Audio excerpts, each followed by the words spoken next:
So in this tutorial we are going to look at while loops, and essentially a while loop is what we call an indefinite iteration. Every time we go around we are iterating, we're doing something. And a while true, as an example, will loop until it needs to break out for whatever reason. So it could be as part of a menu, and then once you reach a certain option it'll break out of this loop.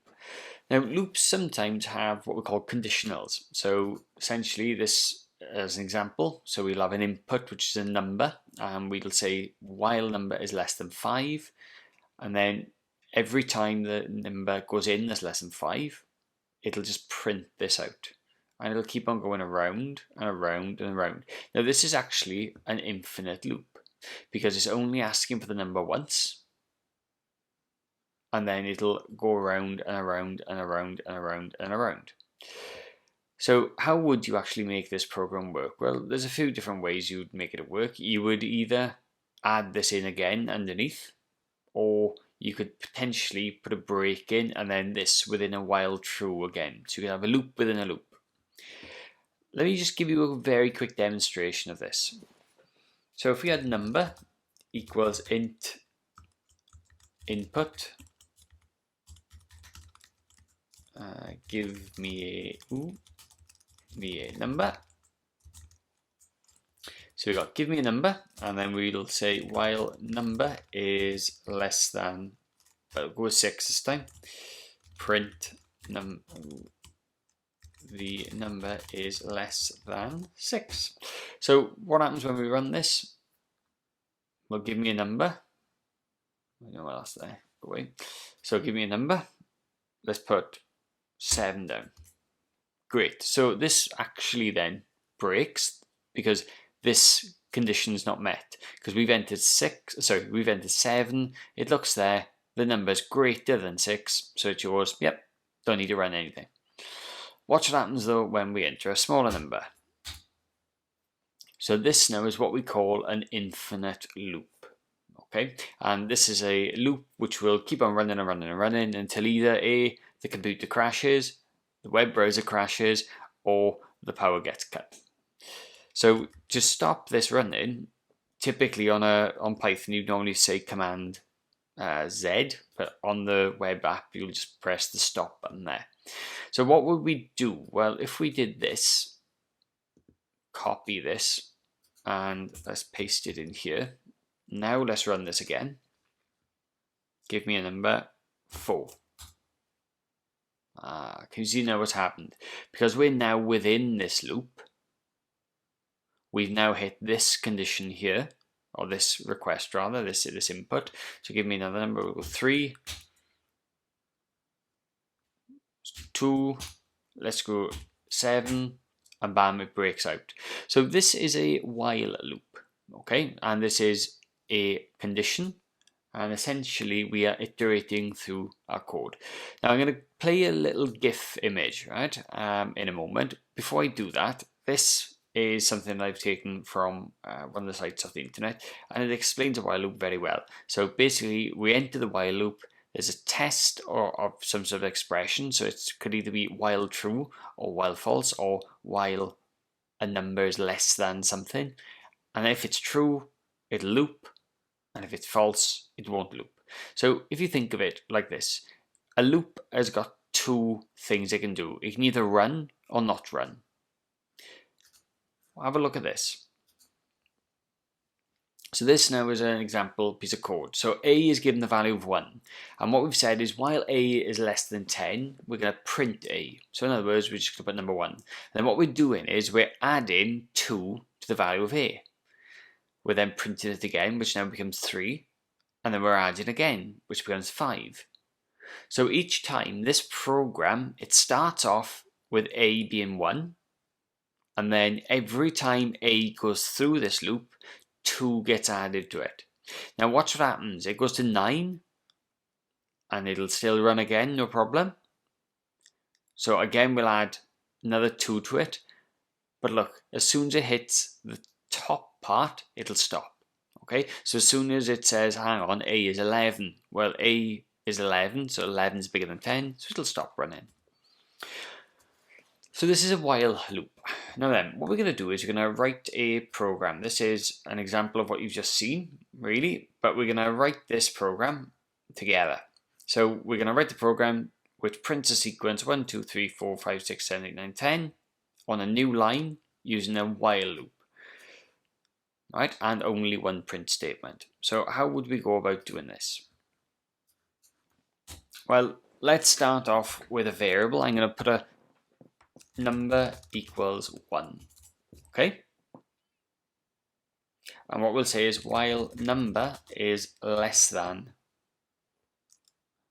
or equal to 10, we'll say number. Now you'll notice with that last code they did this, plus equals. That's a quick way of saying add 1. Now you could write it like this, right? So these two, let me just put a space in here, these two lines of code mean exactly the same thing. This here is shorter because we're not putting this other thing in here, but both of them will obviously work. So I'm going to go with the short one here. So watch what happens when we run this. So we start off with number as 1. I will say while number is less than 10, bam. Now we're not actually printing anything here, so let's print number.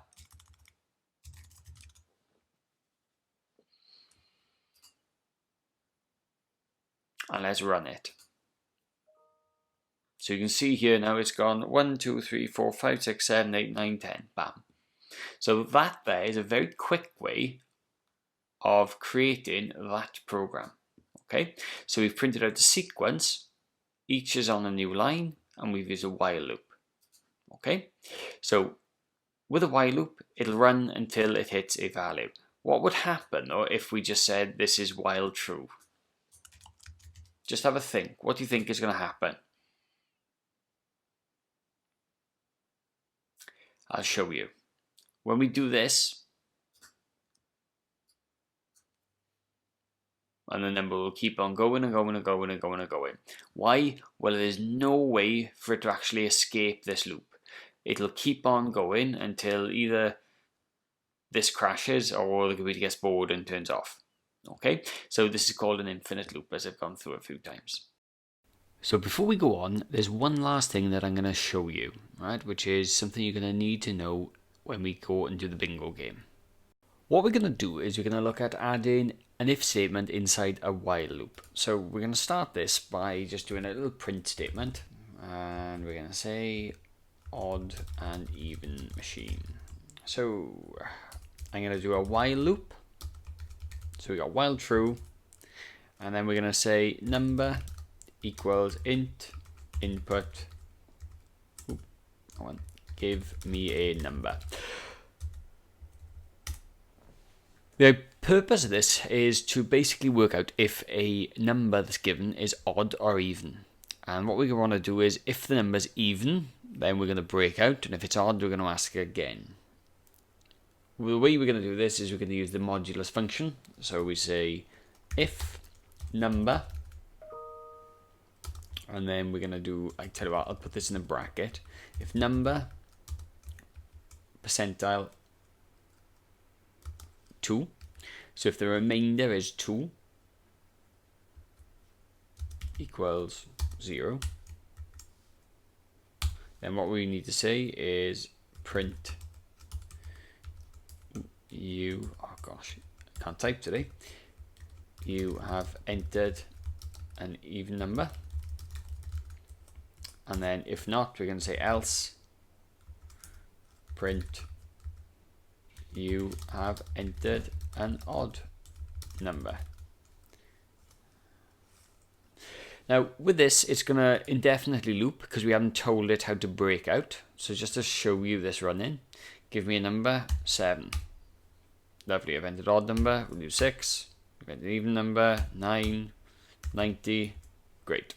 So we can see this program works, and all we need to do then to break out of this is say break, and then this adds a breakpoint into our program. So as soon as it detects an even number, so let's do 9, and then let's do 8, bam, you can see it breaks out. So what have we learned from this? Well, we've learned a few things. The first thing is that a while true loop will loop until we tell it to get out or until it meets a condition. We know that inside the loop we can place if statements, or we can place inputs, or we can even place prints. Everything is indented, so you can see everything inside the while loop is indented, and then is further indented then if it's inside an if. So you can see Python uses this idea of indentation, and it really does help the readability of the code. It makes fault finding much easier. What I'd like you to do is have a look at the tasks on Moodle. They're fairly nice and straightforward. Again, click on the assignment drop, have a look at it, type it into Repel. Make sure you output the code as well, because I'd like to see what it comes out with, and then it will be a way to go. The next lesson after this is going to be for loops.